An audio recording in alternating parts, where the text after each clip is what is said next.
This is the podcast for week 6. We cover chapters 10 and 11, community politics and participation. Let's get started on the questions. First one is, how does local politics differ from state and national? Well, here are some of the basic differences. Particularly, keep in mind that politics changes as you go from national to state and then state to local. In other words, the characteristics or what I'm talking about apply more to local than they do to state, but the differences between the national and the state and the difference between the state and the national and the local are greater. That's basically what I'm saying. So um, let's go into the characteristics and you'll see what I mean. The first one is amateur politics. Most of the people involved in local politics um, are amateurs. In other words, this is the place where they start their political career if they have a political career. Actually, most people, this is where they begin and end their political career. Very few people go on to something else. So amateurs means you have no experience, little or no experience in politics, never held public office before, that sort of thing. And so you have way more amateurs at the local level than you do at the state or national level. It's a matter of prestige, really. Most people, the public that is, are not even aware who the public officials are um, at the local level. Sometimes they'll know the mayor, or sometimes they'll have some idea who their representative is, but for the most part, they don't follow the politics the same way they would. So as a result, at the national, they don't follow politics the way they would the national, and that's just kind of how it goes. So if it's less prestigious, it's going to be more amateur. That is, you're going to draw people who are less likely to want to stay there and so on. A second characteristic is it's part-time. Most people in local politics, certainly this is not their job. They have another daytime job, and then they do this as a kind of volunteer activity, like volunteering at the hospital or belonging to some organization that does volunteer work in some capacity. Um, so it's very part time. There's little or no money. Sometimes they're paid by meetings. That's called per diem, where they're paid by meetings. Otherwise, they're not paid at all. So there isn't much of a salary. Whereas if you go to national politics, everybody is full time, and as a result, they're making pretty good money, comparable to what you would find in the private sector. But at the local level, there really is no money, and it is just strictly volunteering for civic duty or something along those lines. Like I said before, it's a place you start in politics. Local politics is where most people start and most people end, but certainly you don't have if you look at a city council or you look at county board or something like that, most of those people don't have a lot of political experience. And because of that, they tend to be led, very much so, led by whoever has the experience. A lot of times that's a city attorney or somebody like that, a manager, um, city manager or county manager, or somebody along those lines that is considered to be the more expert, and so they don't really become experts in their own right. They don't really have time to do it, both in terms of the amount of time that they serve or the amount of time that they have to devote to it during the time they're in office. It's quite a bit different than, say, national politics, where public officials who go to the House or Senate are really kind of permanent jobs. The incumbents get elected and reelected, and they become kind of expert in the committees that they work, and they make plenty of money, so they essentially are full time. So it's quite the contrast. It's quite the opposite of what you find at the national level. It's informal. They run very informally. It's not like the House of Representatives or the Senate, where formal rules have a lot to do with how they move about every day and how legislation gets passed. Oftentimes, they'll talk out of order.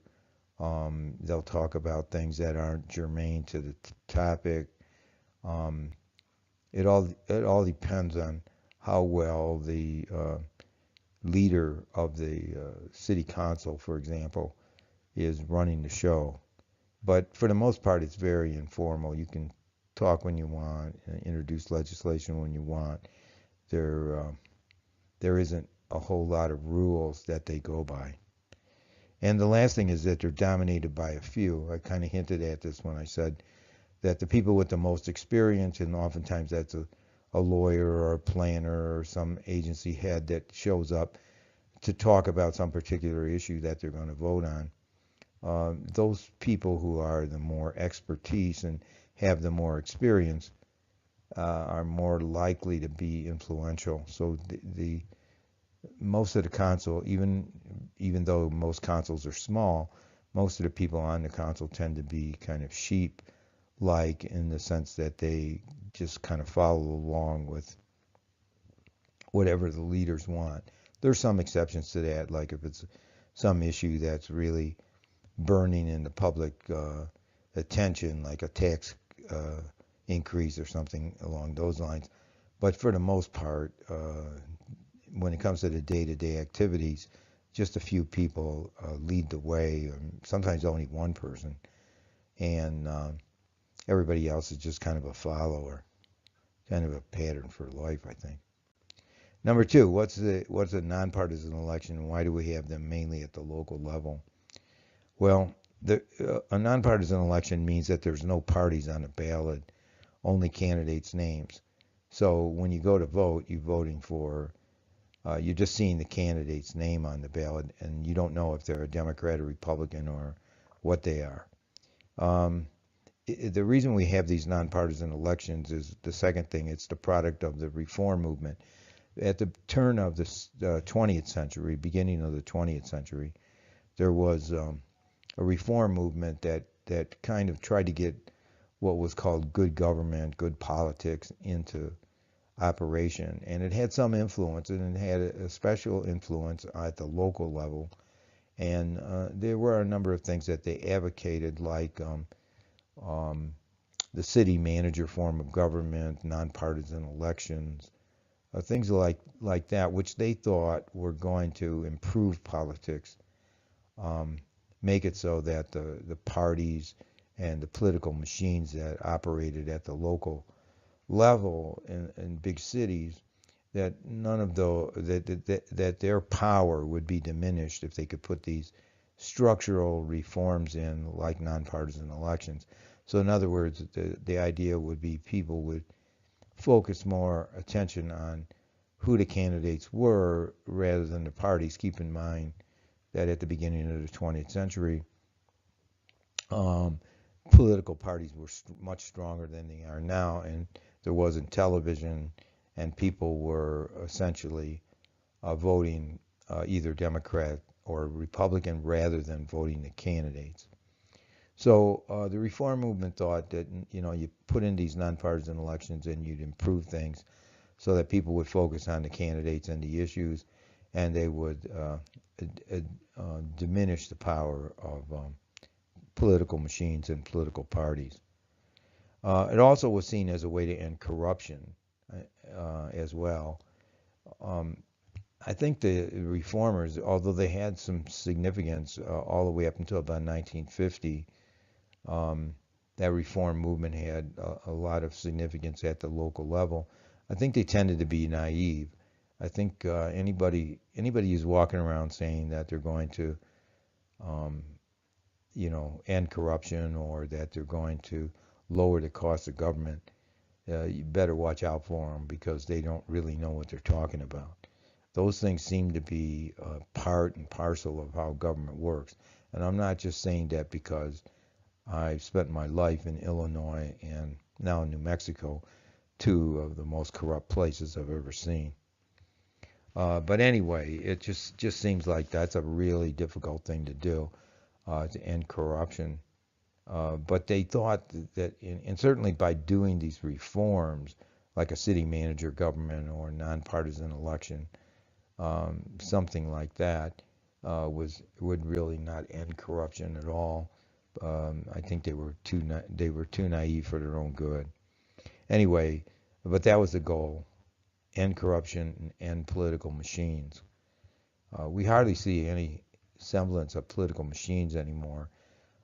Chicago was the last of it, and really the last of it through the original Mayor Daley, not the son, who you might know better, came along many years after his father. Anyway, it was the first Mayor Daley who really had a powerful machine.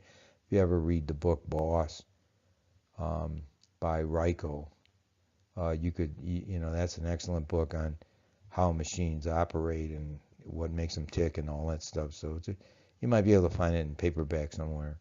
That's a really good book. Anyway, that's the last time we saw a real political machine, was what Reichel was talking about in Boss. Also, it creates issue-oriented campaigns. At least that's what they thought.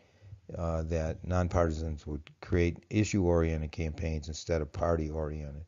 So in other words, that people would be voting the issues, political issues of the day, rather than the parties. See, the feeling was that political parties blind people, that they'll vote for anybody as long as, if they're a Democrat, they'll vote for any Democrat, and if they're a Republican, they'll vote for any Republican.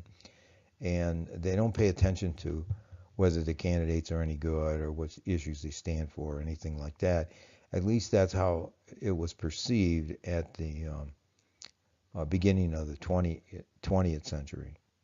And so they figured that these kind of things like nonpartisanship would change that.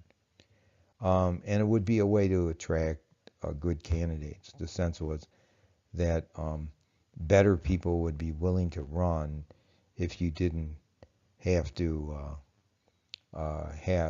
be part of the Democrats or be part of the Republicans. That argument is made almost every time there's a structural reform. They've said that about appointing judges, that you get better judges because they wouldn't have to run for office. There's no proof to that at all, just like there's no proof that there's an end of corruption by nonpartisanship either. But anyway, those are the arguments made for and reasons why we have nonpartisan elections. Number three is is there 86,000 governments at the local level? You've got one national government and one state government in each state. So you've got one national government and 50 state governments, but you got 86,000 local governments. So how do we get there? What's the source of that? Why do we have so many of them? When you count up cities and counties, you don't have more than a few thousand. I think there's just 20,000 that could be called like cities and towns, something like that, in 6,000 counties throughout the whole United States. But when we come up with thousands, 60 to 80,000, 86,000 local governments, most of them are going to be special districts. And special districts are governments that are set up for a single purpose. They usually don't have an executive at the top. Usually they're just a council, a legislative branch that runs it, and they're designated for a single purpose. Mostly we see them in transportation for one area. So you have like the RTA in Illinois, the Regional Transportation Authority, and that's a special district that runs transportation. It's responsible for public transportation, just public transportation, not roads and stuff, but trains, buses and cabs and so on, the public transportation that people use. And so they regulate it to the extent that they raise money, they tax, and they also spend money on the essentially buses and trains. So you get special districts where each function, almost any function, every function has special districts, and that's why you have so many governments. Why we set these up? Instead of just giving the power over to, say, the existing local governments like the city of Chicago or the city of Joliet or someplace like that, why do we set up a special government just to run some single function? Another one that is real obvious is education. You have a special district that runs the district educational public school system. So you have maybe they cover a district will cover, a school district will cover something like some maybe 4 or 5 grade schools and a couple of high schools or one high school. It depends on what's in the geographical area. But you have these special districts for education, and you have that all over the country. Um, and you get them for just about every single function, but those are two of the real common ones. And why do we create them instead of just turning the power over to existing local governments? The answer is a way to deflect new taxes. The local governments, like the city of Chicago or the county of Cook or city of Joliet, doesn't want to tax its own people, be responsible for taxing the people to pay for public transportation in their area. So this is a kind of good way. Nobody's really paying much attention to the RTA or any of these other special districts. So they get to kind of tax, and at the same time, then the mayor of Joliet or the mayor of Chicago can say, I didn't charge you any new taxes because the new taxes coming out of the special districts. So that's a reason why they do it. Also, it's a way to distribute the tax burden. The RTA is over, I think, a 6-county area in Chicago, including Cook County. Now, most of the public transportation expenses are in Chicago. So you have the best and biggest train system or L system and buses and so on, because Chicago by far is the biggest city, the most dense population of people in Illinois. So they're spending most of the money, but the tax burden isn't just in Cook County. It isn't just the city, people who live in the city of Chicago paying for transportation in the city of Chicago. It's all the people in the surrounding counties in that 6-county area that's called the RTA. So you can go out as far as Kendall County, which is not far, I think, from Lewis, and those people in Kendall County are paying for public transportation in Chicago because it's part of the RTA. Now they do stick some buses. Certainly the buses that come to Lewis are part of the RTA, but it hardly warrants the kind of money that's being paid by citizens out in the boonies or the outskirts of Chicago, paying for the public transportation. So the burden is shared by all these people instead of just paid for by residents of Cook County. Another thing is a lack of public scrutiny. Public officials like to keep the public um, uninformed. They don't ever say that, but that's really the truth. They like to see both the newspapers and TV stations and the public itself unaware of what's really going on, because that way they don't get a lot of heat for what they do. If they're not working hard, and a lot of public officials aren't, they don't work long hours and so on. If they're not doing that, like for example, a typical example is judges. A lot of judges don't have, they're always saying their court docket is full and all that kind of thing, but they take breaks, uh, long breaks for lunch often. The jury selection process is way longer than it should be and drawn out, and all kinds of things that are going on in the judicial system that need reform. And the public is just really kind of not aware of all that. They're not aware of the expenses and how much money is being spent, nor are they aware of the time that's wasted. So the lack of public scrutiny is compounded by special districts, because people have no idea of what these districts are. I bet if you went and asked people what the RTA stood for, they'd have no idea. Or any of the special districts, or if you ask people, did you know that your public educational system in your area is run by a government that just deals with education? Hell, in Illinois, there's something called a mosquito abatement district, and their job is to kill mosquitoes. So you got a government that does nothing but kill mosquitoes.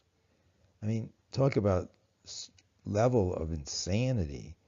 Why would you do this? You do this because you want it enables the existing general purpose governments like cities to avoid the costs. That's all. And anyway, the last thing is there's very little media coverage of this. I think very few people who are journalists, and you have fewer and fewer of those people around anymore who are experienced at writing for a newspaper or reporting on television or whatever, that in essence the media coverage of special districts is pretty much non-existent. One of the things that is a real scandal in the city of Chicago is there's a special district that is set up to promote baseball in Chicago, and they pay for, among other things, the building of Sock Park. Now they never built a new park for the Cubs. They just built onto it. But if you go to the South Side, that's a real scandal, because you have that Sports Authority, a special district, and they essentially paid for the White Sox a new park, and there's restaurants and so on that are privately owned that were paid for by the government. It's unbelievable. You should check that out. It's just a typical example of the problem of special districts that the public and the media know almost nothing about, how this element of government is conducted. Number 4, the last one, why does so few people vote in local elections? So if you look at it, it's like a hierarchy. More people vote at the national level, and then typically it goes down somewhat for state government, and then local government is the lowest, the least amount of turnout. So there's a lot of reasons. Let me give you some of them here. Lack of media coverage. There isn't a lot of media left, for one thing, and that's a problem. Like newspapers used to be back in the day when I was a young adult. Chicago had several newspapers. I think there was maybe 7 newspapers in Chicago, and there were different editions of the newspapers. Now it's down to 2, the Sun-Times and the Tribune, and even at that, back in the day, there used to be editions of those papers. So a lot of people read the newspaper. They got their local news from the newspaper. And that stopped, you know. People just, with television, they stopped reading the paper. Like the paper couldn't keep up with television. Television has breaking news and all of that. I think people got lazy too, that they started to think that I can get just as much news out of watching TV as I can reading the paper, when the reality is that the amount of news you see on a nightly newscast on television can fit on one side, one page of a newspaper. So the lack of media coverage is in part because there's fewer media, fewer newspapers and magazines that are devoted to politics. Um, and they almost never cover local, except when we're talking about big cities or except when we're talking about scandals. Other than that, they tend not to really talk about it much. Um, a second thing is a lack of voter interest. The voters are mainly, and again, this is all fed by the fact that they have, the voters have media coverage of national politics rather than local. So there's much more of a lack of interest in it. Um, it just seems like you know, that there also is a lack of prestige too. Um, Local politics doesn't have much prestige, and as a result, the public doesn't think they're doing anything important. The sense is that what's really going on that's important is at the national level, and then maybe secondarily the state, but not the local. The local are just fooling around, talking about parking or talking about some mundane thing that really isn't really significant. Um, Another thing, of course, is incumbency dominated. Very few new people have an opportunity to really win if the incumbent wants to stay on. Now, incumbents oftentimes quit more often at the local level than they do at the national or state, but that's because of choice. So if they want to stay on, they usually can. And so there's a dominancy, and this is at all levels of incumbents. Um, One party or nonpartisan elections.